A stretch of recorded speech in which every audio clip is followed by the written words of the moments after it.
हाँ जी साथियों, जय हिंद जय भारत। स्वागत है आप सबका हमारी छोटी सी यूट्यूब फैमिली में। तो दोस्तों, डेली का लाइव सेशन शुरू हो गया है। जल्दी सी क्लास को ज्वाइन करो और अपने दोस्तों के पास क्या कर दो, शेयर कर दो। और चलते हैं आज के हमारे पहले क्वेश्चन की ओर। और स्क्रीन पर ये रहा पहला क्वेश्चन हमारा। क्वेश्चन को बड़े ध्यान से पढ़ना। क्वेश्चन क्या है कि 10 रुपए के नए नोट पर कौन सी तस्वीर छपी है। कि 10 रुपए का जो नया नोट आया है उस नए नोट के ऊपर कौन सी तस्वीर छपी है। तो लाडलो आपके सामने क्वेश्चन का आंसर ए है कोणार्क, ब में आपकी है एलोरा की गुफाएं, स में हम्पी का रथ और द में है रानी की वाव। जल्दी से 4 ऑप्शन आपके पास है। चारों ऑप्शन में सही कौन सा होगा? कोणार्क का सूर्य मंदिर, एलोरा की गुफाएं, हम्पी का रथ और रानी की वाव। जल्दी से बताओ भाई कि 10 रुपए के नोट पर किसके की जो तस्वीर है वो छपी हुई है। तो जिसने भी ए बताया है उसका बिल्कुल क्या हो जाएगा, सही हो जाएगा। 10 रुपए का जो नया नोट है उसके ऊपर किसकी तस्वीर है? तो याद रखना कोणार्क का सूर्य मंदिर। कहां पर है? ओडिशा में। कहां पर स्थित है ये? ओडिशा के अंदर स्थित है कोणार्क का सूर्य मंदिर। उसके बाद याद रखना एलोरा की गुफाएं हैं वो 20 रुपए के नोट पर। 20 रुपए के नोट पर किसकी है? तो एलोरा की गुफाएं। और एलोरा की गुफाएं कहां पर है? तो कहां पर है सर? ये तो महाराष्ट्र में है। Very good. हम्पी का रथ ये याद रखना आपका 50 रुपए के नोट पर। हम्पी का रथ आपका है कहां पर? तो याद रखना कहां पर है? कर्नाटक के अंदर। फिर रानी की वाव है ये 100 रुपए के नोट पर। 100 रुपए के नोट पर किसका हस्ताक्षर है? रानी की वाव का चित्र है। और याद रखना रानी की वाव कहां पर स्थित है? तो कहां पर है? गुजरात के अंदर स्थित है। उसके बाद बात करते हैं कि 200 के नोट पर किसका तस्वीर है, 500 के ऊपर किसकी है और 2000 के ऊपर किसकी तस्वीर है। जल्दी से क्या करो, कमेंट करो कि 200 के नोट पर किसकी तस्वीर है, 500 के रुपए पर किसकी तस्वीर है और 2000 के ऊपर किसकी तस्वीर है। 10 पर तो आपकी किसके है? कोणार्क के सूर्य मंदिर की। फिर 20 पर एलोरा की गुफाओं की। फिर 50 रुपए पर हम्पी के रथ की। फिर 100 रुपए पर रानी की वाव की, जो कहां पर है? गुजरात के अंदर। अब क्वेश्चन आता है आपका कि 200 रुपए पर किसकी है, 500 रुपए पर किसकी है और 2000 रुपए के नोट पर किसका चित्र है। बात करें 200 के ऊपर तो 200 पर है आपका सांची का स्तूप। सांची का स्तूप। अब क्वेश्चन आता है कि सांची का जो स्तूप है वो कहां पर है? तो कहां पर है? मध्य प्रदेश के अंदर। बात करें 500 रुपए के ऊपर तो 500 रुपए के ऊपर किसका है? लाल किला। लाल किला कहां पर? दिल्ली वाले का चित्र कितने के नोट पर है? 500। 2000 रुपए के ऊपर है आपका मंगलयान का। किसका है? मंगलयान का। रह जाएगा याद कि कोणार्क के सूर्य मंदिर है उसका चित्र कितने रुपए पर है? 10 रुपए के नोट पर है। उसके बाद 20 पर किसका? एलोरा की गुफाओं का। 50 पर हम्पी के रथ का। 100 के ऊपर रानी की वाव का। 200 पर सांची के स्तूप का। 500 पर लाल किला जो कहां पर है? दिल्ली के अंदर। और 2000 के ऊपर किसका है? मंगलयान का है। किसका है? मंगलयान का है। क्लास को एक बार सभी क्या कर दो, शेयर कर दो। चलते हैं हमारे दूसरे क्वेश्चन की ओर। ये रहा आपके सामने दूसरा क्वेश्चन कि अकबर ने जजिया कर कब समाप्त किया? अकबर ने जजिया कर कब समाप्त किया? 1564, 1575, 1582, 1601। अकबर के द्वारा जजिया कर को कब समाप्त किया गया? जजिया कर याद रखना गैर मुसलमानों से लिया जाता था। आधार साधारण भाषा में बात करें तो ये किससे लिया जाता था? हिंदुओं से। हिंदुओं से लिया जाता था। जजिया कर हिंदुओं से लिया जाने वाला क्या था? कर था। और इसको अकबर ने कब समाप्त किया? तो इससे पहले मैं आपको एक दो जानकारी दे देता हूं। जजिया कर सर्वप्रथम किसने लिया? सर्वप्रथम किसने लिया था? तो कासिम के द्वारा। किसके द्वारा? कासिम ने लिया था। और इस जजिया कर को अकबर कब समाप्त करता है? तो कब करता है प्यारे बच्चों? तो कब करता है प्यारे बच्चों? आपका 1564 के अंदर। कब करता है? 1564 के अंदर करता है। फिर याद रखना औरंगजेब आया था और औरंगजेब ने क्या कर दिया था? औरंगजेब ने जजिया कर पुनः क्या कर दिया? लागू कर दिया। पुनः लागू कब किया था? तो 1679 के अंदर। पूर्णतः जजिया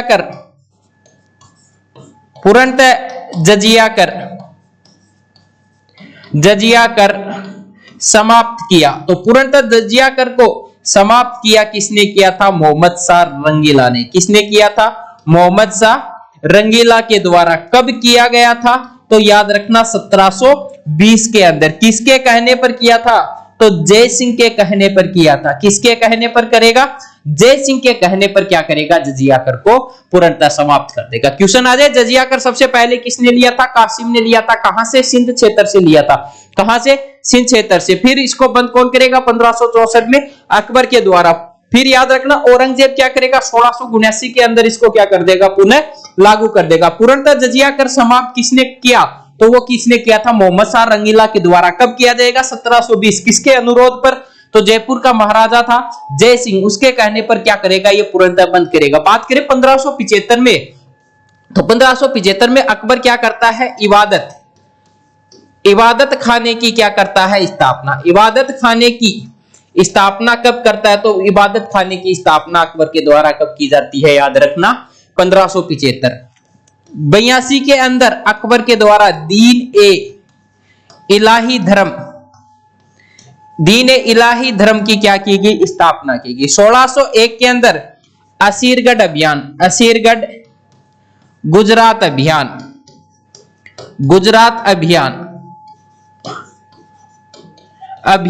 और ये अकबर का क्या था? अकबर का अंतिम अभियान। तो अकबर का अंतिम अभियान कौन सा था? तो अकबर का अंतिम अभियान कौन सा था? असीरगढ़ गुजरात। कब था? तो याद रखना कब था? 1601 के अंदर। रह जाएगा याद? 1601 असीरगढ़ अकबर का अंतिम अभियान। 1575 अकबर ने इबादत खाने की स्थापना की। उसके बाद 1582 दीन ए इलाही धर्म की स्थापना की। 1564 जजिया कर को क्या करता है? समाप्त करता है। क्वेश्चन आ जाए, जजिया कर को शुरू किसने किया था? तो किसके द्वारा किया गया था? कासिम के द्वारा। जजिया कर को पुनः लागू किसने किया था? औरंगजेब के द्वारा 1679 में। और इसको पूर्णतः बंद किसने किया था? तो किसके द्वारा किया गया था? याद रखना मोहम्मद शाह रंगीला। कब? 1720। किसके कहने पर? तो याद रखना जय सिंह के कहने पर। किसके कहने पर? जय सिंह के कहने पर। एक बार आप क्या कर लो, इसका स्क्रीनशॉट लो। एक बार स्क्रीनशॉट ले लो इसका।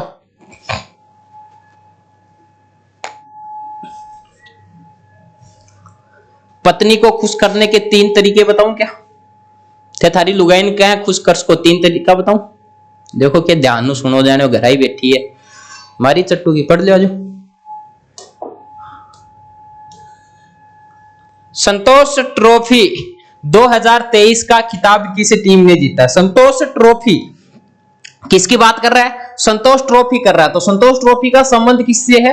तो फुटबॉल से। किससे है प्यारे बच्चों? आपका फुटबॉल से होगा। और 2023 का खिताब किस टीम ने जीता है? किसने जीता है? आपके सामने है मेघालय, कर्नाटक, पश्चिमी बंगाल या कोई नहीं। जल्दी आंसर दो कि 2022-23 का जो संतोष ट्रॉफी का खिताब हुआ है वो किस टीम ने जीता है? आपके सामने मेघालय है, कर्नाटक है, पश्चिमी बंगाल है या कोई नहीं है। तो याद रखना किसने जीता है?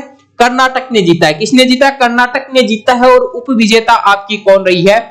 उप विजेता आपकी कौन रही है? मेघालय रही है। कौन रही है? मेघालय रही है। फिर याद रख लेना थोड़ा, मोहन बागान आ जाए। मोहन बागान का संबंध किससे है? तो फुटबॉल से। फिर आपका आ जाए सुब्रतो मुखर्जी आ जाए। आपका आशुतोष मुखर्जी,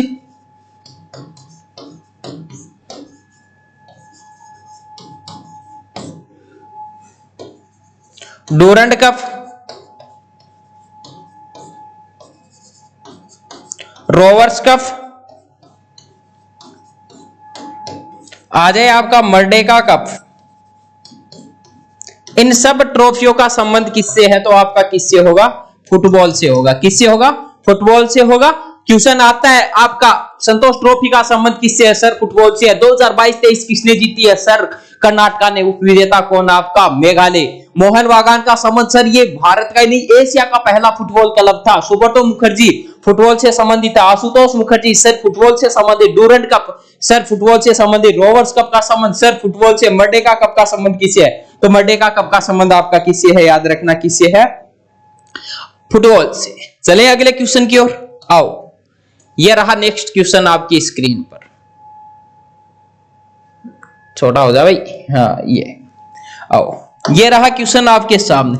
क्वेश्चन क्या है? भारत में पंचायती राज प्रणाली संविधान के किस अनुच्छेद के निर्देश के अंतर्गत शुरू की गई? 32 में, 40 में, 45 में, 51 में। बहुत इजी है कि भारत में पंचायती राज प्रणाली संविधान के किस अनुच्छेद के निर्देश के अंतर्गत शुरू की गई। क्वेश्चन यहां पर एक क्वेश्चन आपके लिए दे रहा हूं कि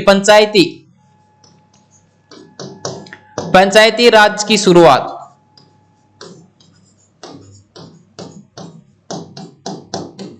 पंचायती राज की शुरुआत कब हुई और इस किस अनुच्छेद में पंचायती राज है के निर्देश के अंतर्गत शुरू किया गया था? तो याद रखना किसके अंतर्गत किया गया था? आर्टिकल 40।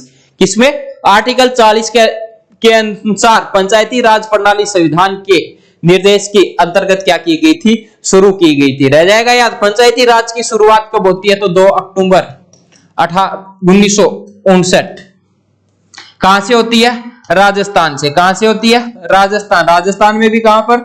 नागौर। नागौर में भी कहां पर? बगदरी गांव के अंदर। बगदरी गांव नागौर से क्या होती है? शुरुआत होती है। कब होती है? 2 अक्टूबर 1959 के अंदर। कौन करता है? तो उस टाइम के तत्कालीन प्रधानमंत्री कौन थे? हमारे नेहरू जी। और नेहरू जी के द्वारा ये क्या की जाती है? शुरू की जाती है। किसके द्वारा? नेहरू जी के द्वारा क्या की जाती है? शुरू की जाती है। रह जाएगा याद कि भारत में पंचायत राज प्रणाली संविधान के किस अनुच्छेद के निर्देश के अंतर्गत शुरू की गई? तो किसके अंतर्गत शुरू की गई? 40 के अंतर्गत। ये आपका 32 कौन सा है? संवैधानिक उपचारों का अधिकार। और संवैधानिक उपचारों का जो अधिकार है इसको अंबेडकर जी ने क्या कहा था? अंबेडकर जी ने इससे क्या कहा था? संविधान की आत्मा। संविधान की आत्मा किसे कहा जाता है? तो प्रस्तावना को। और अंबेडकर जी का संबंध है तो किसको? अनुच्छेद 32 को कहा जाता है। संवैधानिक उपचारों के अधिकार को संविधान की आत्मा इन्होंने कहा था। और पंचायती राज से संबंधित कौन सा? आर्टिकल 40 है। याद रखना। एक बार करो, पानी पी लेता, थोड़ा कंठे आला कर ले।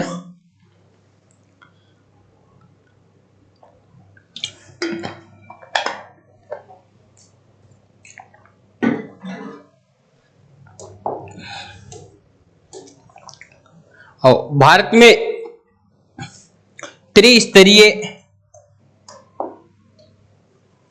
पंचायती राज प्रणाली का प्रस्ताव किसने किया था? भारत में त्रिस्तरीय पंचायत राज प्रणाली है उसका प्रस्ताव किसने किया था? अशोक मेहता ने, रॉयल कमीशन ने, बलवंत राय मेहता समिति या सभी? आपके सामने है कि भारत में त्रिस्तरीय पंचायती राज प्रणाली का प्रस्ताव किसने किया था? तो आपके सामने ऑप्शन है अशोक मेहता, रॉयल कमीशन, बलवंत राय मेहता या सभी। तो जल्दी से सभी के सभी क्या दो? आंसर दो। इसका राइट आंसर क्या होगा? पूरा जोश जुनून और के साथ क्लास को एक बार क्या करो? शेयर करो और क्लास को कर दो शेयर। करो भाई जल्दी। तो इसका राइट आंसर आपका क्या हो जाएगा? बलवंत राय मेहता। क्या होगा? बलवंत राय मेहता। और पंचायती राज 73वां संविधान संशोधन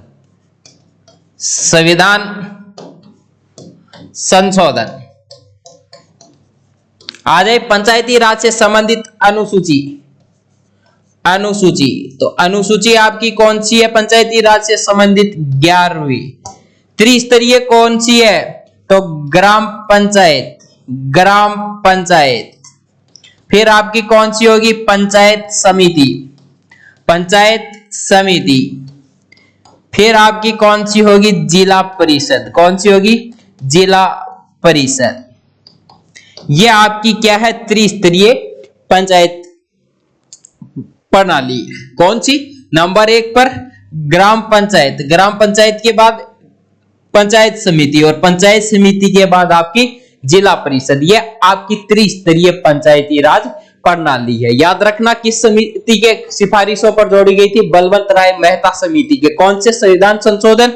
73वें संविधान संशोधन। फिर याद रखना उस अनुसूची के अंदर है तो 11वीं अनुसूची में है। क्वेश्चन आपको दे रहा हूं, पंचायती राज दिवस कब मनाया जाता है? बताओ, पंचायती राज दिवस कब मनाया जाता है? बताओ जल्दी भाई, बताओ। आओ चलो अगले क्वेश्चन की ओर। तो पंचायती राज दिवस कब मनाया जाता है? 24 अप्रैल को। कब मनाया जाएगा? जिसने 24 अप्रैल बताया उसका बिल्कुल क्या हो जाएगा? राइट आंसर हो जाएगा। फिर देखो, भारतीय संविधान के किस अनुच्छेद में अनुसूचित जातियों और अनुसूचित जनजातियों एससी और एसटी के लिए आरक्षण का प्रावधान किया गया है? भारतीय संविधान के किस अनुच्छेद में अनुसूचित जातियां और अनुसूचित जनजातियों के लिए आरक्षण का प्रावधान किया गया? अनुच्छेद 345, अनुच्छेद 315, अनुच्छेद 335 और अनुच्छेद 365। जल्दी बताओ भाई, भारतीय संविधान के किस अनुच्छेद में अनुसूचित जातियों और अनुसूचित जनजातियों के आरक्षण का प्रावधान किया गया है? जल्दी बताओ भाई, किसमें किया गया है? बताओ कौन से में किया गया है? तो याद रखना कौन से में किया गया है? अनुच्छेद 335 के अंदर अनुसूचित जातियों और जनजातियों के आरक्षण का क्या किया गया है? प्रावधान आपका किया गया है। कौन से अनुच्छेद के अंदर? 335 के अंदर। किसमें किया गया है? 335 के अंदर। उसके बाद 315 के अंदर क्या किया गया आपका? संघ लोक सेवा आयोग का उल्लेख कहां पर किया गया? तो संघ लोक सेवा आयोग का उल्लेख कहां पर किया गया है? तो याद रखना कहां पर किया गया? अनुच्छेद 315 के अंदर। किसमें? 315 में। रह जाएगा क्वेश्चन याद कि अनुसूचित जातियों और जनजातियों के लिए आरक्षण का प्रावधान कहां पर किया गया? तो कहां पर? 335 आर्टिकल के अंदर किया गया है। यह रहा आपका कि महिलाओं के सशक्तिकरण के लिए राष्ट्रीय नीति किस वर्ष अपनाई गई? क्वेश्चन बहुत शानदार है। क्लास को एक बार सभी क्या कर दो? शेयर कर दो। क्लास को शेयर कर दो। और हाँ, 2-3 दिन की छुट्टी करने के बाद में थारा हो जाए कि टाबर करो, शेयर करो, क्लास ने शेयर करो भाई, शेयर करो। ऐ तो मजा को नहीं आओ तो पढ़ान में यारो, क्लास शेयर नहीं करो और नहीं करो। मैं भी तो थार के लिए मेहनत कर लाग रही हूं, तो इतना फर्ज तो थारो भी बड़ा है कि 8:30 बजे आके क्लास ने शेयर करो, क्लास लो, बड़ा है ना। हाँ देखो, जो लड़कियां कहती थी ना, बहुत सी बचपन में लड़कियां होती, वो कहती मैं शादी नहीं करूंगी, और आज सबसे ज्यादा बच्चे उन्हीं के हैं। क्या? लड़कियां को तो दिमाग है ना, वो थोड़ा सर्किट हो रहा है। आज एक लड़की कह रही कि ना तो मैं शादी करूंगी, ना मेरे बच्चों को शादी करने दूंगी। तो हमारी बिना शादी का बच्चा डाउनलोड करके लाओगी ये घटो, या कूपन सिस्टम चला रखे हो, अमेजन में मंगवाओगी। तो लड़कियां तो थोड़ी सरकेड़ी हो, पर कोई ना चलता। या महिलाओं के सशक्तिकरण के लिए राष्ट्रीय नीति किस वर्ष अपनाई गई? तो राष्ट्रीय नीति कब अपनाई गई? 1991, 1995, 2001 और 2005। महिलाओं के सशक्तिकरण के लिए राष्ट्रीय नीति किस वर्ष अपनाई गई थी? तो किस वर्ष अपनाई गई? बताओ भाई, जल्दी बताओ, किस वर्ष अपनाई गई? तो कब अपनाई गई? 1991 में अपनाई गई क्या? 1995 में क्या? 2001 में क्या? 2005 में? और जिस भी मेरे प्यारे स्टूडेंट ने 2001 बताया है, उस मेरे प्रिय बच्चे का क्या हो जाएगा? राइट हो जाएगा। शाबाश। जो जिसने 2001 बताया है उसके खाते में 2 नंबर आ जाएगी। कितने? पूरे 2 नंबर। क्यों ठाकुर?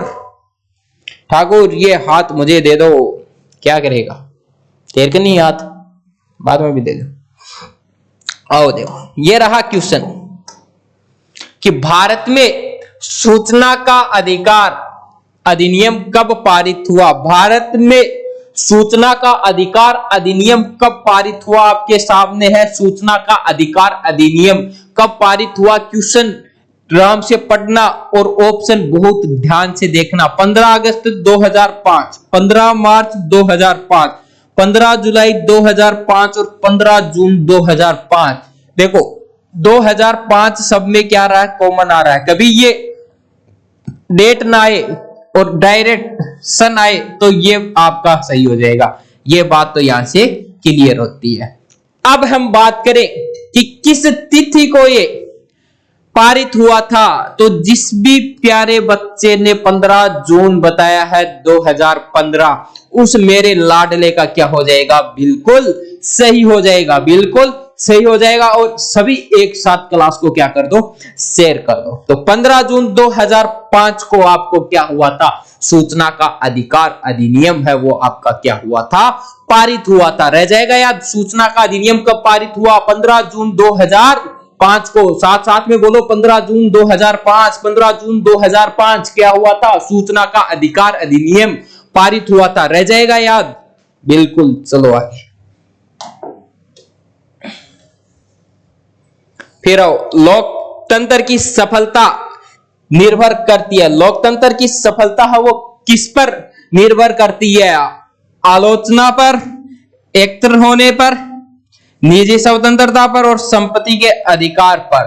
तो याद रखना, लोकतंत्र की सफलता किस पर निर्भर करती है, एकत्रित होने पर, आलोचना करने पर, निजी स्वतंत्रता पर, संपत्ति के अधिकार पर।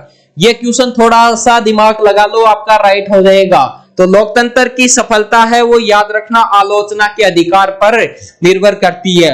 देश के अंदर जो सरकार है, लोकतंत्र है, उसकी लोग जितनी निंदा करेंगे, जो इनके हक के लिए जो योजनाएं नहीं लागू की गई, जितनी निंदा करेंगे, जितने मीडिया कर्मी उसकी क्या करेंगे, निंदा करेंगे, उतना क्या करेगी वो, अच्छा काम करेगी। तो याद रखना लोकतंत्र की सफलता किस पर निर्भर करती है, तो आलोचना पर निर्भर करती है।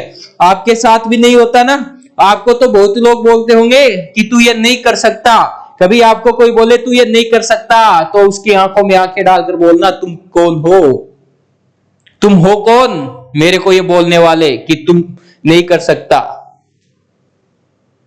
उसको बोल देना कि ऊंची उड़ान भरने वाले बाज हैं हम, तेरी तरह कोई कौवे नहीं है, और हमारी ऊंची उड़ान देखनी है तो 1 साल रुक जा, मेहनत इतनी खामोशी से करूंगा कि मेरी सफलता एक दिन क्या कर देगी, शोर मचा देगी। तो वो आपकी सफलता ही है जो लोगों की नजरें क्या कर देंगी, नीचे झुका देंगी। याद रखना, तो मेहनत करते रहो खामोशी के साथ, और जिस दिन सफल हो जाओ उस दिन गांव के अंदर 1500 डीजे लाना और 1500 डीजे बजाना, हर घर के अंदर मिठाई भेजना, आपकी सफलता शोर मचाएगी। ओके, तो आलोचना क्या करती है, आदमी को मजबूत बनाती है। उसी प्रकार लोकतंत्र को मजबूत कौन बनाएगा, आलोचना बनाएगी। चले आगे, ये रहा क्वेश्चन 10 का, बहुत इजी क्वेश्चन है। मुलई पेरियार बांध का झगड़ा किन राज्यों के बीच है, तो याद रखना मुलई पेरियार केरल, केरल, पेरियार नदी आ जाए, पेरियार बांध आ जाए, पेरियार नेशनल पार्क आ जाए, या नदी आ जाए, बांध आ जाए, या नेशनल पार्क आ जाए, पेरियार कहां पर है, तो कहां पर है, केरल के अंदर। कहां पर है आपका, केरल के अंदर। अब देखो इसको लेकर झगड़ा किनके बीच है, तो यहां पर तो आ ही नहीं रहा, इसके अंदर आ रखा आपका, फिर केरल, कर्नाटक, आंध्र प्रदेश, कर्नाटक। ये तो ए और द आपके क्या हो जाएंगे, कैंसिल हो जाएंगे। ए और आपके द क्या हो जाएंगे, कैंसिल। बचे आपके पास कौन से, तमिलनाडु, केरल, और केरल और आपके कौन से बच गए, कर्नाटक बच गए। अब बताओ कौन सा इसका सही होगा, तो याद रखना आप कि इसका जो सही आंसर आपका हो जाएगा वो कौन सा होगा, तमिलनाडु और केरल के बीच। किसके बीच, तमिलनाडु और केरल के बीच। दो तो अपने आप कट गए, कर्नाटक और तमिलनाडु, आंध्र प्रदेश और कर्नाटक। दो बचे आपके पास, तमिलनाडु और केरल और कर्नाटक। तो याद रखना जो मुलई पेरियार बांध है उसका झगड़ा किन दो राज्यों के बीच है, तो किन दो राज्यों के बीच है, तमिलनाडु और केरल के बीच। किसके बीच है, केरल और तमिलनाडु के बीच है। क्लास एक बार क्या कर दो शेयर। वाह क्या बात है। पिताजी ने अपने बेटे से पूछा कि भाई पढ़ाई कैसी चल रही है, तो बच्चे का जवाब क्या आया, बच्चा बोलता है कि पिताजी समंदर जैसा सिलेबस, नदी नदी जितना पढ़ पाते हैं, कि समंदर जैसा सिलेबस है, नदी जितना पढ़ पाते हैं, बाल्टी जितना याद होता है, गिलास भर लिख पाते हैं, और चल्लू भर के आते हैं नंबर आते हैं। बताओ क्या बात लिखी है। थारा भी इतना ही आऊं क्या चल्लू भर? थार तो बम्फर आता होगा। आओ, ये रहा क्वेश्चन। रिहंद बांध परियोजना किन राज्यों की सिंचाई प्रदान करती है? तो कौन सी आपके सामने, याद रखना, रिहंद बांध कौन सा है? रिहंद बांध परियोजना किन राज्यों की सिंचाई प्रदान करती है? कौन सी आपकी रिहंद बांध है आपकी, वो किन परियोजना किन राज्यों के बीच सिंचाई प्रदान करती है? गुजरात, महाराष्ट्र, ओडिशा, पश्चिमी बंगाल, उत्तर प्रदेश, बिहार, केरल और कर्नाटका। रिहंद क्या है? रिहंद याद रखना सोन की सहायक है। किसकी? सोन। और सोन कहां से निकलती है? एमपी से निकलती है। और कहां पर जाती है? बिहार में जाकर अपना जल किसमें गिरा देती है? बिहार में जल अपना किसमें गिराती है? गंगा में गिराती है। अब आ जाओ, यहां से क्वेश्चन बिल्कुल इजी कर दिया मैंने आपके लिए। यहां से क्वेश्चन बिल्कुल आपके लिए मैंने क्या कर दिया? इजी कर दिया। तो आ जाओ, इधर आ जाओ, देखो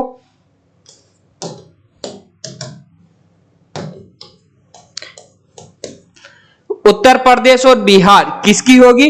उत्तर प्रदेश और बिहार की होगी। थोड़ा सा इनके अंदर आप क्या कर लेना, दिमाग लगा के थोड़ा सा एक्टिव रहना। एक्टिव रहोगे, यहाँ का पर्सन बिल्कुल गलत को नहीं होगा। तो रह जाएगा याद कि रिहंद बांध परियोजना किन राज्यों को सिंचाई प्रदान करती है? तो किसको करेगी? उत्तर प्रदेश और बिहार को। किसको करेगी? उत्तर प्रदेश और बिहार को। नोट करो इसको, फिर आगे चलते। करो नोट।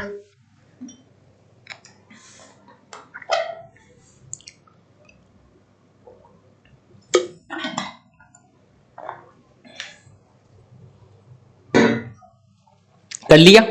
आओ आगे चलते। आओ, निम्न में से किस पर्वतीय स्थल के नाम का अर्थ वज्रपात स्थल है? तो बताओ भाई, किसका अर्थ है वो आपका वज्रपात स्थल है? किसका पर्वतीय स्थल, कौन सा पर्वतीय स्थल है इनमें से जिसका अर्थ आपका क्या है? वज्रपात। शिलोंग, उटकमंड, गंगटोक, दार्जिलिंग। बताओ भाई कौन से का है? शिलोंग, उटकमंड, गंगटोक, दार्जिलिंग। बताओ भाई किस पर्वतीय स्थल का नाम आपका अर्थ है वो वज्रपात होगा? तो किसका होगा? दार्जिलिंग का होगा। क्वेश्चन को नोट करो, क्वेश्चन सेम टू सेम आपके एग्जाम में छपकर आता है कि किस पर्वतीय स्थल का नाम है या अर्थ है वो वज्रपात है। तो वज्रपात स्थल कौन सा आपका? दार्जिलिंग है। कौन सा है? दार्जिलिंग। करो इसको, दार्जिलिंग करो। कर लिया? Very good. जो भी दार्जिलिंग जिसने दिया, बिल्कुल बिल्कुल आपका सही है भाई, सही है, सही है। मत क्या करो मत, बिल्कुल सही है, वेरी गुड। क्लास को क्या कर दो? शेयर कर दो। क्लास को क्या कर दो? शेयर कर दो। ये लो, धूमकेतु किसके गिर्द परिक्रमण करते हैं? धूमकेतु है वो किसके चारों तरफ है वो चक्कर लगाते रहते हैं? आप किसके तरफ चक्कर लगाते रहते हो भाई? लड़कों, आप किसके तरफ चक्कर लगाते रहते हो? चारों तरफ चक्कर लगाते हो। लड़के किसकी के चारों तरफ चक्कर लगाते हैं? बताओ भाई, जल्दी बताओ, लड़के किसके चारों तरफ चक्कर लगाते हैं?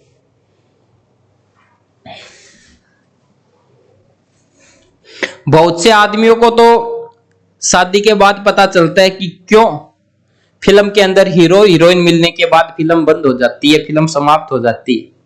इतने दिन तो ट्विस्ट बना रहता है ना, इतने दिन नहीं मिलती है, और जिस दिन शादी होगी, शादी की होते ही क्या होती है, फिल्में भी समाप्त हो जाती हैं, क्योंकि जिंदगी है वो वहीं तक होती है। और शादी के बाद तो महाभारत क्या होती है? महाभारत होती है। बिल्कुल सही है।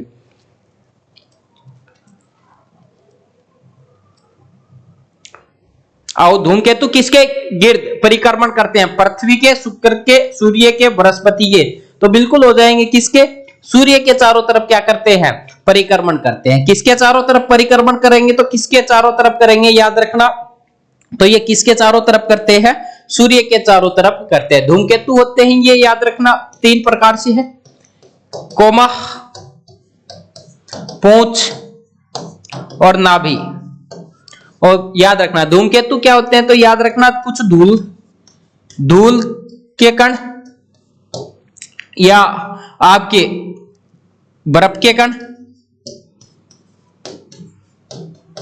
मिलकर बने होते हैं और ये छोटे छोटे टुकड़ों में विभाजित होते हैं और ये किसके चारों तरफ परिक्रमण करते रहते हैं, तो किसके चारों तरफ करते हैं, सूर्य के चारों तरफ परिक्रमण करते हैं। और उसके बाद याद रखना जो ये आपका धूमकेतु है, इस धूमकेतु के 3 आपके क्या है भाग होते हैं, 3 इसके क्या होते हैं भाग होते हैं। कौन कौन से होते हैं, तो कोमा होती है, पूंछ होती है और नाभि होती है। कोमा, पूंछ और नाभि किसके भाग होते हैं, तो याद रखना धूमकेतु के। और धूमकेतु किसके चारों तरफ चक्कर लगाता है, तो किसके चारों तरफ चक्कर लगाता है, सूर्य के। होता क्या है, धूल या बर्फ के कण होते हैं जो क्या करते हैं, सूर्य के चारों तरफ क्या करते रहते हैं, चक्कर लगाते रहते हैं। तो कर दोगे, इस प्रकार का क्वेश्चन आएगा कि धूमकेतु किसके गिर्द परिक्रमण करते हैं, तो किसके चारों तरफ परिक्रमण करते हैं, सूर्य के चारों तरफ करते हैं। Very good. चलो अगले क्वेश्चन की ओर। ये रहा, संसार का सबसे बड़ा द्वीप ग्रीनलैंड है, वह अभिन्न अंग है। किसका अभिन्न अंग है भाई, ग्रीनलैंड विश्व का सबसे बड़ा द्वीप है। द्वीप क्या होता है, द्वीप होता है स्थल का वह भाग, स्थल का वह भाग, स्थल का वह भाग जो याद रखना, स्थल का वह भाग जो चारों ओर से किससे घिरा हुआ हो, जल से। जो चारों ओर से किससे घिरा हुआ हो, जल से घिरा हुआ हो, उसे आपका क्या कहते हैं, तो याद रखना उसे क्या कहा जाता है, तो उसे क्या कहते हैं, द्वीप कहते हैं। और याद रखना ग्रीनलैंड है, ये ग्रीनलैंड याद रखना विश्व का सबसे बड़ा द्वीप। विश्व का सबसे बड़ा द्वीप कौन सा है, तो बड़ा द्वीप आपका कौन सा है, ग्रीनलैंड है। और ग्रीनलैंड कहां पर है, नॉर्वे में, उत्तरी अमेरिका, डेनमार्क या कनाडा। तो याद रखना आपका कहां पर है, सॉरी कहां पर है आपका, डेनमार्क में है। कहां पर है आपका, डेनमार्क के अंदर होगा। कहां पर है आपका, डेनमार्क के अंदर स्थित है। कहां पर है, डेनमार्क के अंदर स्थित है। और याद रखना ग्रीनलैंड है ये आपका आर्कटिक और अटलांटिक या अटलांटिक नाम नहीं आएगा, तो अटलांटिक का दूसरा नाम आपका अंध महासागर के क्या है, बीच में। किसके बीच में है, तो याद रखना आर्कटिक और अटलांटिक या अंध महासागर के बीच में आपका क्या है, तो याद रखना कौन सा है, ग्रीनलैंड है। और याद रखना ग्रीनलैंड विश्व का सबसे बड़ा द्वीप है। कहां पर है, तो किसका अभिन्न अंग है, डेनमार्क का अभिन्न अंग है। फिर आपके लिए 1-2 क्वेश्चन मैं लिखता हूं, उनके आंसर आपको देना है कि विश्व का क्वेश्चन है कि विश्व का सबसे बड़ा नदी द्वीप, विश्व का सबसे बड़ा नदी द्वीप क्या है, आंसर बताओ। फिर दे रहा हूं विश्व का सर्वाधिक जनसंख्या घनत्व वाला द्वीप कौन सा है। फिर क्वेश्चन तीसरा दे रहा हूं आपको, सबसे बड़ा द्वीप समूह है, सबसे बड़ा द्वीप समूह कौन सा है। आंसर दो भाई जल्दी से, इनके क्या करो आप, आंसर दो जल्दी से, इनके क्या दो, आंसर दो। तो विश्व का सबसे बड़ा नदी द्वीप कौन सा है, तो विश्व का सबसे बड़ा नदी द्वीप कौन सा आपका, मांजुली। कौन सा है, मांजुली। कहां पर है आपका, असम के अंदर। कहां पर है, असम में। किस नदी के ऊपर है, ब्रह्मपुत्र। किस नदी पर है, ब्रह्मपुत्र नदी के ऊपर। विश्व का सर्वाधिक जनसंख्या घनत्व वाला, तो सर ये आपका जावा या येव है। फिर आपका सबसे बड़ा द्वीप समूह कौन सा है, तो आपका कौन सा है, इंडोनेशिया। कौन सा है, इंडोनेशिया। सबसे बड़ा द्वीप समूह आपका कौन सा है, तो कौन सा हो जाएगा, इंडोनेशिया आपका सबसे बड़ा क्या हो जाएगा, द्वीप समूह हो जाएगा। क्या हो जाएगा, द्वीप समूह हो जाएगा। ओके, एक बार इनको नोट करो, फिर चलते हैं अगले क्वेश्चन की ओर। नोट करो इनको एक बार।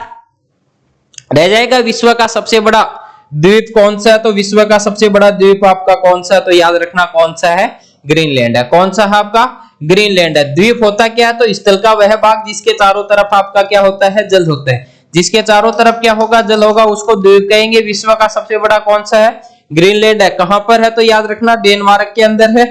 कौन से 2 महासागरों के बीच में है, तो याद रखना आर्कटिक और अटलांटिक महासागर के। फिर आपके के लिए दिए कि विश्व का सबसे बड़ा नदी द्वीप कौन सा है, तो आपका कौन सा है, मांजुली है। आपका कौन सा है? मांजुली है। विश्व में सर्वाधिक जनसंख्या घनत्व वाला द्वीप कौन सा? तो जावा या ये है। उसके बाद सबसे बड़ा द्वीप समूह कौन सा? तो सबसे बड़ा आपका द्वीप समूह कौन सा हो जाएगा? तो याद रखना सबसे बड़ा द्वीप समूह आपका कौन सा हो जाएगा? इंडोनेशिया। कौन सा हो जाएगा? इंडोनेशिया। चलिए अगले क्वेश्चन की ओर। चलो तो साथियों क्लास शेयर कर दो भाई। सबसे कम क्षेत्र वाला भारत का पड़ोसी देश, सबसे कम क्षेत्र वाला भारत का पड़ोसी देश कौन सा है? भूटान, नेपाल, श्रीलंका या बांग्लादेश? बताओ भाई, सबसे कम क्षेत्र वाला भारत का पड़ोसी देश इसमें कौन सा है? तो भारत के पड़ोसी देशों में क्षेत्रफल के अंदर आप आओगे तो सबसे कम क्षेत्रफल वाला कौन सा है? तो आओ देखो, एक सूत्र लिख रहा हूं मैं या ट्रिक मान लो, वो आपकी है बचपन में एमबीए किया, ये आपके क्या आ जाएंगे? छोटे में आ जाएगा। वैसे आपका कौन सा? बांग्लादेश। बांग्लादेश। ची से चीन, पाकिस्तान, एन से नेपाल, एन से आपका कौन सा हो जाएगा? नेपाल हो जाएगा। फिर याद रखना आपका एम से म्यांमार, वैसे भूटान और ए से आपका क्या हो जाएगा? अफगानिस्तान। तो आप देख लो ये क्या है? आपके क्रम है। सबसे बड़ा कौन सा है? तो सबसे बड़ा याद रखना, सबसे बड़ा कौन सा है? सबसे बड़ा आपका कौन सा है? बांग्लादेश। तो ये तो वैसे क्या हो जाएगा? कैंसिल हो जाएगा। बाद में आपका कौन सा आ गया? नेपाल। तो नेपाल भी कैंसिल हो जाएगा। श्रीलंका वैसे जलीय सीमा बनाएगा, कम बनाएगा। बच गया कौन सा? आपका भूटान। कौन सा आ गया? आपका भूटान आ गया। यदि ऑप्शन के अंदर श्रीलंका की जगह आपके पास होता अफगानिस्तान, कौन सा होता? अफगानिस्तान होता आपके पास, तो आपका क्या सही हो जाता? अफगानिस्तान सही हो जाता। यदि श्रीलंका नहीं होता तो आपका अफगानिस्तान हो जाता। लेकिन इसमें अफगानिस्तान नहीं दिया, अफगानिस्तान से एक पहले दे दिया। क्या दे दिया आपको? भूटान दे दिया। तो सबसे छोटा भारत का पड़ोसी देश क्षेत्रफल में कौन सा है? तो इनमें से कौन सा होगा? भूटान होगा। और वैसे यदि आ जाए तो सबसे छोटा कौन सा होगा? अफगानिस्तान। और सबसे बड़ा कौन सा होगा? तो कौन सा आपका याद रख लेना, सबसे ज्यादा सीमा कौन सा बनाएगा? तो कौन सा बनाएगा आपका? याद रखना। ओहो sorry sorry sorry sorry sorry, ये तो मैंने आपके वो बता दिए भाई, भारत के साथ भारत के पड़ोसी देश, पड़ोसी देश। ये क्वेश्चन क्या दे रखा है कि क्षेत्रफल दे रखा है कि निम्न में से इन देशों में सबसे कम क्षेत्रफल किनका है? सही है आपका भूटान हो जाएगा। कौन सा हो जाएगा? भूटान हो जाएगा। अपने वाले तरीके से देखें तो इसमें भी वो क्या होगा? आपका भूटान हो जाएगा। वो कोई दिक्कत नहीं है, उसमें भी कौन सा हो जाएगा? भूटान हो जाएगा। तो सबसे कम क्षेत्र वाला भारत का पड़ोसी देश कौन सा है? तो आपका कौन सा है?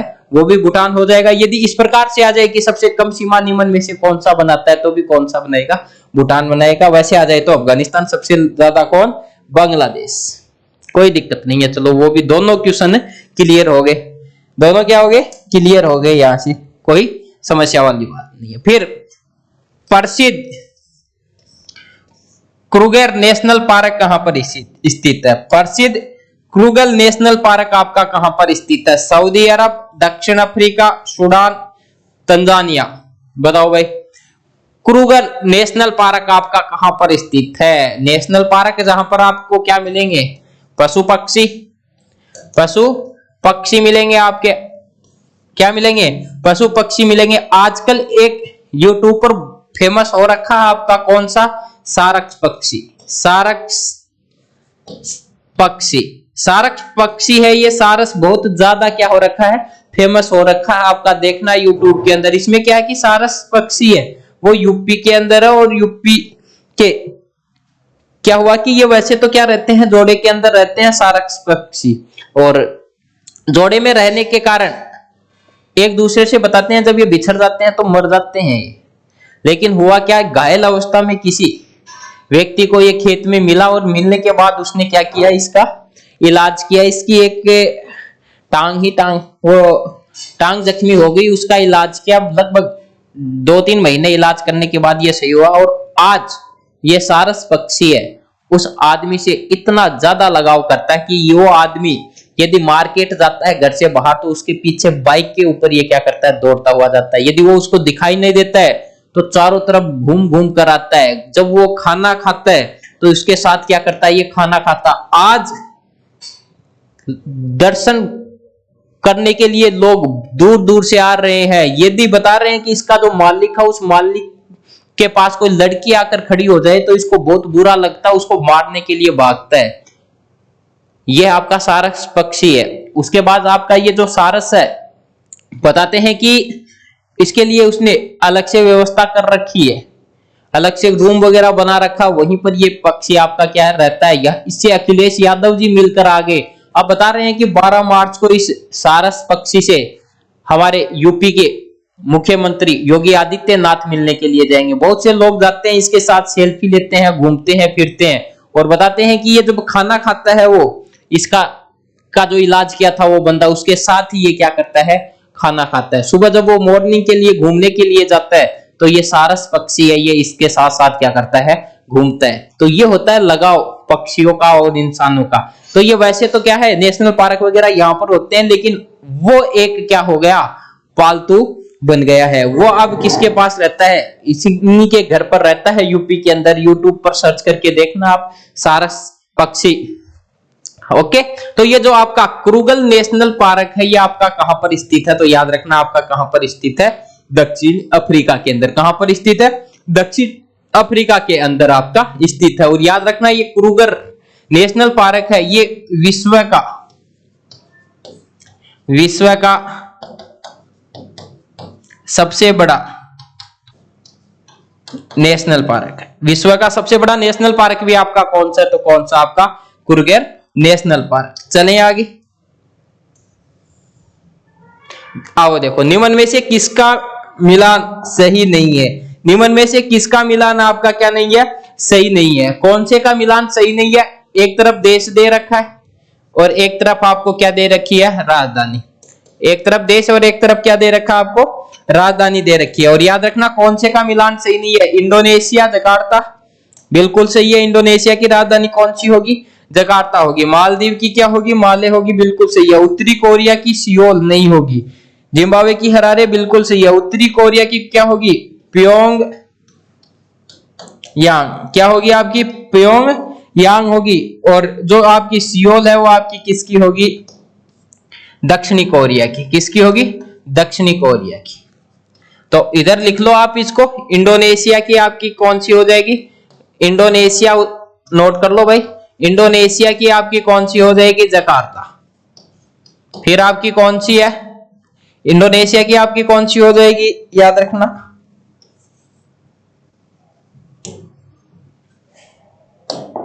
जकार्ता। ये इंडोनेशिया की होगी। फिर मालदीव की, मालदीव दे रखा है, मालदीव की आपकी हो जाएगी माली। फिर आपका उत्तरी कोरिया, उत्तरी कोरिया इसकी हो जाएगी प्योंग यांग। क्या हो जाएगी आपकी, प्योंग यांग। फिर आपकी जिम्बाब्वे, इसके हरारे। और आपकी दक्षिणी कोरिया, दक्षिणी कोरिया की आपकी कौन सी हो जाएगी, सियोल। कौन सी हो जाएगी, सियोल। बुक के अंदर ये क्या करो, नोट करो। बुक में ये क्या करो, नोट करो। मैं इतनी देर के पी लूं, पानी पी लूं और थे क्या करो, नोट करो।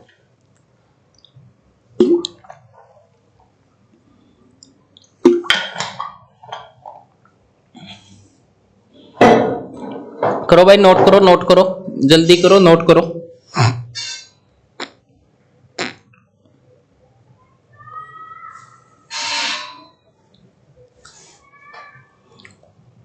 नाटक देखोगे, नाटक देखे होगे भी तुम्हारे, नाटक में जो बूढ़ड़ी होगी भी, बूढ़ड़ी का सिर में जितनी बड़ी टिक्की होगी ना, वह इतनी खतरनाक होगी। नोट करी गई बात ने भाई। आपने जगह हिंदी सिनेमा में जगह नाटक नाटक में बूढ़ड़ी का जितनी बड़ी सिर कमाई टिक्की होगी, बा बूढ़ड़ी बितनी कितनी डेंजर होगी, देख लियो से। चलो आओ, निम्न में से विश्व का पहला लैपटॉप कंप्यूटर बाजार में लाया गया। तो विश्व का पहला लैपटॉप कंप्यूटर बाजार के अंदर कौन सा लाया गया, बताओ भाई कौन सा लाया गया? क्या हेवलेट पैकार्ड, इप्सन, माइक्रोसॉफ्ट या कोई नहीं? जल्दी बताओ भाई पहला लैपटॉप कंप्यूटर कौन सा लाया गया? तो पहला लैपटॉप कंप्यूटर कौन सा लाया गया, जल्दी बताओ भाई। तो हेवलेट पैकार्ड लाया गया, इप्सन लाया गया, माइक्रोसॉफ्ट लाया गया, कोई नहीं? तो याद रखना इसका राइट आंसर आपका क्या हो जाएगा? इप्सन। कब लाया गया? तो सर ये 1981 के अंदर। कब लाया गया था? 1981 के अंदर लाया गया था। कौन सा था? इप्सन था। कौन सा था? इप्सन था। रह जाएगा याद कौन सा? इप्सन था। फिर चलो अगला क्वेश्चन ये रहा, कंप्यूटर में गणना करने के लिए कौन सा अवयव मुख्य उत्तरदायी है? गणना करने के लिए, गणितीय गणना करने के लिए कौन सा है? Random access memory, read only memory, arithmetical logical unit या हार्ड डिस्क? बताओ भाई कौन सा है? रीड ओनली मेमोरी होगा, रैम होगा, एएलयू होगा या हार्ड डिस्क होगा? कौन से हम क्या कर सकते हैं? गणना कर सकते हैं। तो याद रखना गणना के लिए आपका कौन सा होगा? Arithmetic logical unit. Arithmetical logical unit कौन सा होगा आपका? अरिथमेटिकल लॉजिकल यूनिट आपका क्या हो जाएगा? सही हो जाएगा। कंप्यूटर में गणना करने के लिए कई बार आ जाता है रैम की आ जाती है, तो random access memory, read only memory, दोनों को याद रख लेना फुल फॉर्म। फिर आओ देखो, इंटरनेट में सूचना लेने के लिए किस अनुप्रयोग या एप्लीकेशन का प्रयोग करते हैं? ये तो आपको सबको पता ही है। कौन से का लेंगे? ऑपरेटिंग सिस्टम का लेंगे, वेब ब्राउजर का लेंगे, माइक्रोसॉफ्ट का लेंगे या वर्ड का लेंगे? कौन से का लेंगे भाई जल्दी बताओ। इंटरनेट पर सूचना लेने के लिए किसका प्रयोग करेंगे? जल्दी बताओ भाई किसका लेंगे?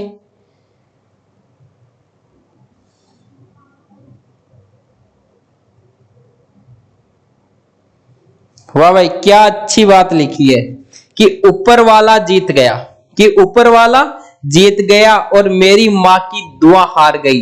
ऊपर वाला जीत गया और मेरी माँ की दुआ हार गई। फौजी तो आज का दिन हम भी होने थे पर ये किस्मत मार गई। कि फौजी तो आज के दिन हम भी होने थे लेकिन ये किस्मत मार गई। कोई ना, एक दिन जरूर सक्सेस होंगे आप। बिल्कुल अच्छी वैकेंसियां निकली हुई है आपकी, एमटीएस की आएंगी, फिर आपकी याद रखना एलडीसी की अभी एग्जाम है आपकी, दिल्ली पुलिस की आने वाली है, बीएसएफ एओसी की आने वाली है, फिर टीए की भर्ती आने वाली है। भर्तियां ही भर्तियां हैं, उदास होकर मत बैठो, हार कर मत बैठो। तो याद रखना कौन सा होगा आपका? वेब ब्राउजर होगा। कौन सा होगा आपका? वेब ब्राउजर होगा। वेब ब्राउजर में जाके तो आप क्या करते हो? सर्च करते हो, किसी कोई भी चीज को सर्च करते हो तो कहां से करते हो? वेब ब्राउजर से तो करते हो। फिर चलो अगला, चलो ये आओ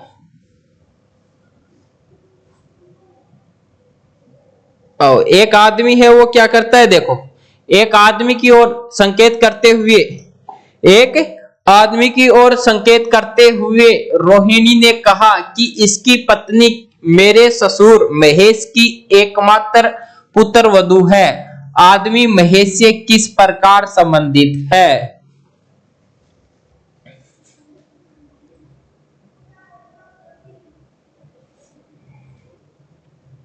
तो वो महेश से किस प्रकार संबंधित है आदमी? तो महेश से किस प्रकार संबंधित होगा? याद रखना वो कि क्या होगा? महेश का पुत्र होगा, चाचा होगा, पिता होगा या भाई होगा? जल्दी बताओ भाई।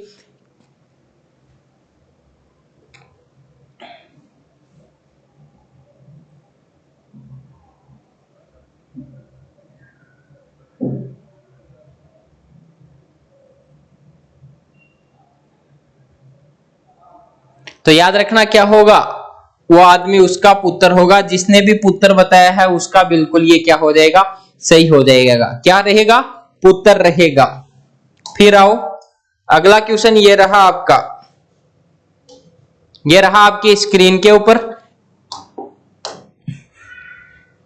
क्वेश्चन। क्या है? 110, 99, 86, यहां पर क्या आएगा? 54 और 35।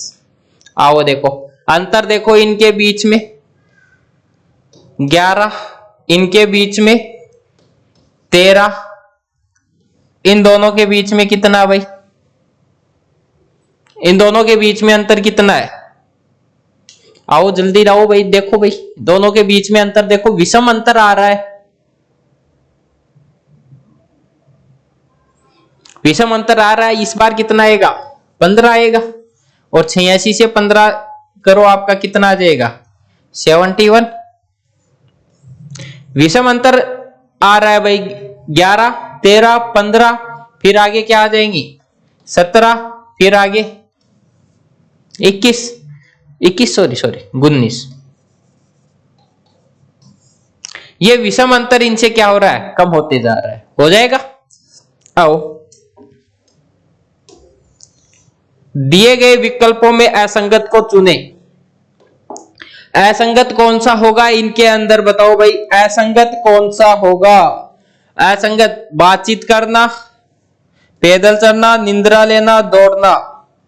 बताओ, बातचीत करना, पैदल चलना, निंद्रा लेना, सोना या दौड़ना, कौन सा इसके अंदर आपका असंगत होगा?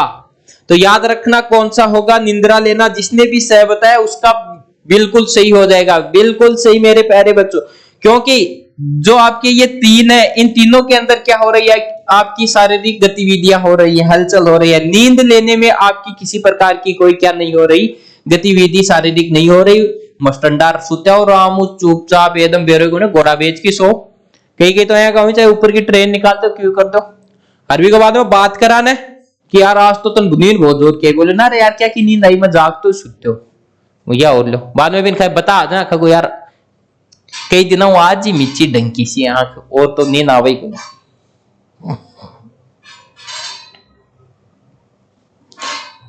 वाह, क्या लिखकर भेजा भाई, देखो, दौड़ लगाना हमारा शौक है, कि दौड़ लगाना हमारा शौक है। हम क्या किसी और से प्यार करेंगे? हम क्या किसी और से प्यार करेंगे? हमारा पहला प्यार माँ और दूसरा प्यार फौज है। वाह वाह, जिसका पहला प्यार माँ और दूसरा प्यार फौज हो तो वो बच्चा और किसी से क्या प्यार करेगा। वाह, ताली बजाओ भाई। आओ चलें अगले क्वेश्चन की ओर। ये रहा, निम्न में से भिन्न पद कौन सा है? निम्न में से भिन्न पद कौन सा है? बताओ। OWL, END, ARM और पुट। निम्न में से भिन्न पद कौन सा है? जल्दी बताओ, निम्न में से भिन्न पद आपका कौन सा होगा? OWL, END, ARM या PUT? बताओ कौन सा होगा? याद रखना, इन तीनों की शुरुआत किससे हो रही है? स्वर से हो रही है, और इसकी शुरुआत स्वर से नहीं हो रही, तो क्या हो जाएगा आपका? पुट सही हो जाएगा। जिसने भी द बताया है मेरे प्यारे बच्चों, उसका बिल्कुल क्या हो जाएगा? सही हो जाएगा। ये बढ़ते हैं अगले क्वेश्चन की ओर। देखो, मोटर कार को कहां पर खड़ा किया जाता है? गैराज में। उसी प्रकार हवाई जहाज को कहां पर खड़ा किया जाएगा? जिस प्रकार मोटर कार को गैरेज में खड़ा किया जाता है, उसी प्रकार याद रखना आपका हवाई जहाज को कहां पर खड़ा किया जाएगा? हवाई मैदान में खड़ा किया जाएगा, हैंगर विमानशाला के अंदर खड़ा किया जाएगा, हवाई अड्डे पर और रनवे पर। बताओ भाई, जिस प्रकार मोटर कार खराब हो जाती है उसको गैराज के अंदर ले जाते हैं, गैराज जहां पर उसको जो उसके बॉडी पार्ट्स होते हैं उनको सही करके लाते हैं, उसी प्रकार हवाई जहाज को कहां पर लेकर जाएंगे? तो याद रखना प्रिय बच्चों, हैंगर विमानशाला में उसको क्या करेंगे? लेकर जाएंगे। जिसने भी ब बताया है उसका बिल्कुल क्या हो जाएगा? सही हो जाएगा। जिसने भी ब बताया हैंगर विमानशाला, उसका बिल्कुल सही हो जाएगा। चले अगले क्वेश्चन की ओर। तो ये आपके क्या हो गए? रीजनिंग के क्वेश्चन। और अब आ गया आपका कौन सा? साइंस का पार्ट आ गया। साइंस के पार्ट का पहला क्वेश्चन आपका यूनिवर्स की बात करें तो ब्रह्मांड के अंदर सबसे ज्यादा गैस कौन सी है? ब्रह्मांड के अंदर सबसे ज्यादा गैस आपकी कौन सी है? आपके सामने है, बताओ भाई, ब्रह्मांड में सबसे ज्यादा गैस आपकी कौन सी है? ऑक्सीजन है, कार्बन है, हाइड्रोजन है या नाइट्रोजन है? तो देखो, ऑक्सीजन तो आपकी वायुमंडल के अंदर है, वायुमंडल के अंदर आपकी मिलेगी लगभग 21%। नाइट्रोजन आपकी वायुमंडल में सबसे ज्यादा कितनी? 78 ये आपकी कहां पर है, वायुमंडल के अंदर है।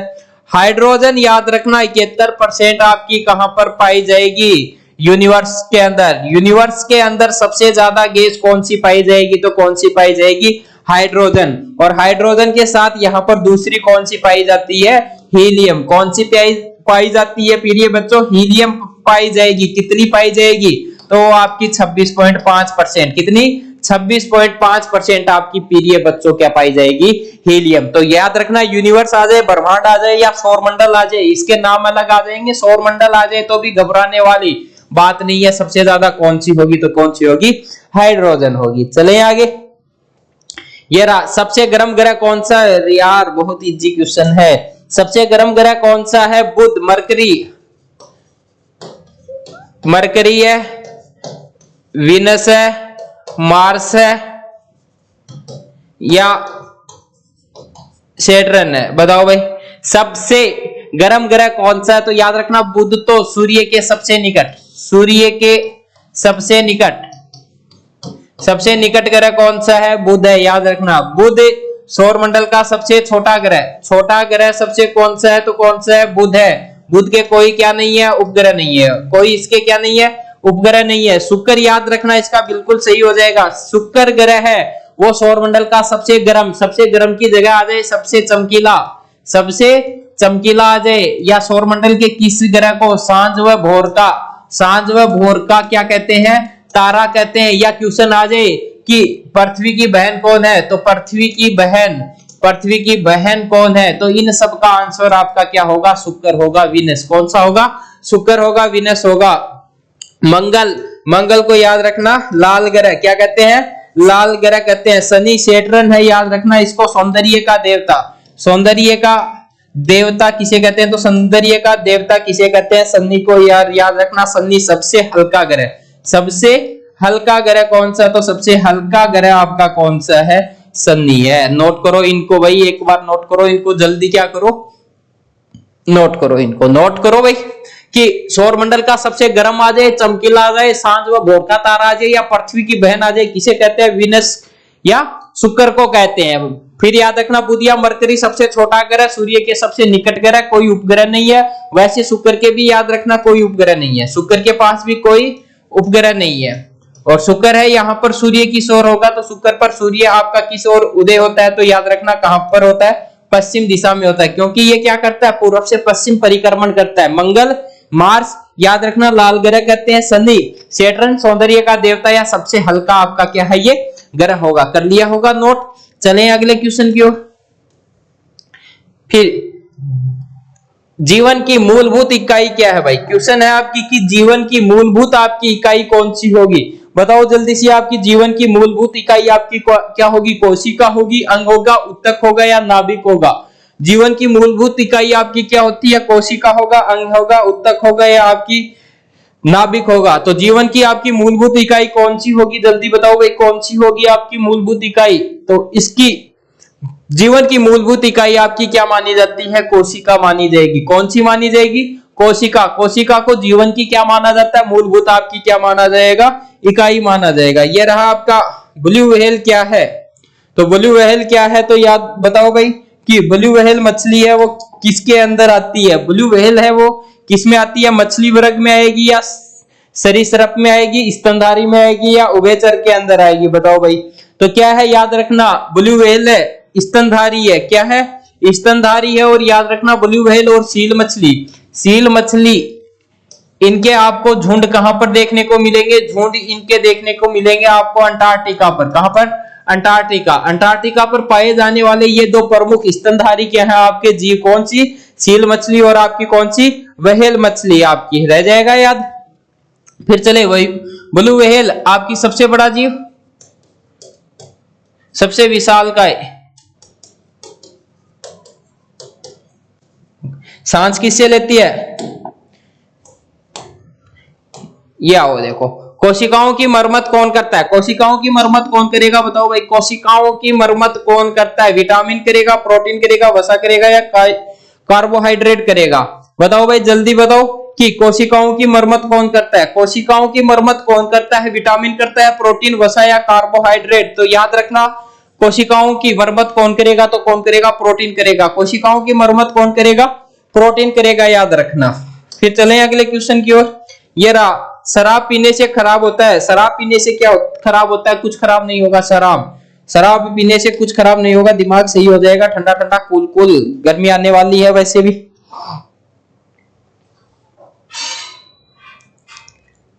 बखैन बोलो आई तो बोलो गिनती का दो भाई लाहा, एक तो LIC को एजेंट बन गो और एक नेटवर्क मार्केटिंग कर लागो। LIC वो है वो तो मरना का फायदा बतावे, और नेटवर्क मार्केटिंग आओ है वो BMW का क्या दिखावे? सपना दिखावे। और जो को BMW का सपना दिखावा नेटवर्क मार्केटिंग आओ वो क्या करे? खुद स्प्लेंडर मोटरसाइकिल के ऊपर वो मलाग रहे है। तो याद रखियो, आप भाईला का चक्कर में मत आ जाओ, नहीं तो बाद में खगा यार वो दिया रहा मेरी यारो, तो ये वो ही देगा पक्का। आओ, तो शराब पीने से क्या खराब होता है? तो शराब पीने से आपका क्या खराब होगा? याद रखना, आपका क्या हो जाएगा? यकृत, किडनी हो जाएगी, किडनी फेल। आओ, सर्वग्राही रक्त समूह है, तो सर्वग्राही रक्त समूह कौन सा है? तो याद रखना सर्वग्राही, सबका खून कौन ले सकता है? सर्वग्राही। सर्वदाता आ जाएगा तो ओ, और सर्वग्राही आपका कौन सा है? तो आपका कौन सा है? AB। कौन सा हो जाएगा? AB हो जाएगा। फिर धरती पर सबसे ज्यादा कौन सी धातु पाई जाती है? धरती पर सबसे ज्यादा पाई जाने वाली धातु कौन सी है? बताओ भाई, धरती पर सबसे ज्यादा धातु कौन सी पाई जाएगी? कौन सी पाई जाएगी? लोहा पाया जाएगा, एल्यूमिनियम पाया जाएगा, आपका कैल्शियम पाया जाएगा, सोडियम पाया जाएगा। बताओ भाई क्या पाया जाएगा? धरती पर सबसे ज्यादा क्या पाया जाता है? बताओ भाई, एल्यूमिनियम पाया जाएगा, लोहा पाया जाएगा, कैल्शियम पाया जाएगा या सोडियम? तो जिसमें भी एल्यूमिनियम बताया है उस मेरे प्यारे बच्चे का क्या हो जाएगा? सही हो जाएगा। बिल्कुल लाडलो, आपका एल्यूमिनियम क्या हो जाएगा? बिल्कुल सही हो जाएगा। चलो अगले क्वेश्चन की ओर बढ़ते हैं। फिर आओ देखो, सोडा पानी बनाते समय किस गैस का प्रयोग होता है? तो सोडा जो पानी बनाते हैं उसके अंदर किसका प्रयोग होता है? बताओ भाई, तो सोडा जो बनाते हैं उसमें किसका प्रयोग होता है? जल्दी बताओ भाई, किसका प्रयोग होगा? नाइट्रोजन का होगा, नाइट्रोजन का होगा, हाइड्रोजन का होगा, या कार्बन मोनोऑक्साइड का होगा, या कार्बन डाइऑक्साइड का होगा?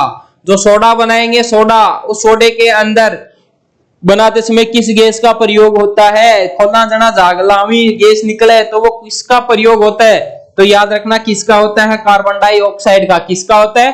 कार्बन डाइऑक्साइड का। किसका होगा? कार्बन डाइऑक्साइड का। और ये रहा आपका अंतिम क्वेश्चन।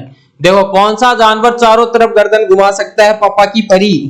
कौन? पापा की परी है। पापा की परी की आंख होती है 360 डिग्री पर। हो देखा कोने नीचन घूम गाल की तिरछी नजर वाली, तिरछी नजर वाली। तो पापा की परिया कबूतर, हमिंग बर्ड, कबूतर बीच की भेजा बोलो जानवर होगा टबर। हमिंग बर्ड याद रखना 180 डिग्री पर उड़ रहे हो, पीछे उड़ की। सबसे छोटा सांप लो कौन देखा? उल्लू। जिकी नाफा बोला कोचरी। जकिने रात ने दिखा है, कोचरी कोचरो जको चांटी के ऊपर बैठे हो रहा कोचरो बिना रात ने दिखा है, वो 360 डिग्री पर देख सके। कितना पर? 360 डिग्री पर देख सके। कौन देख सके? थारो कोचरो बोल दो, कोचरी बोल दो, ये उल्लू बोलते हैं, उसको क्या बोलते हैं? उल्लू। ओके, ये थी आज की क्लास। जय हिंद, जय भारत। मिलते हैं कल एक नई क्लास के साथ। क्लास को जाते जाते लाइक कर देना और शेयर कर देना।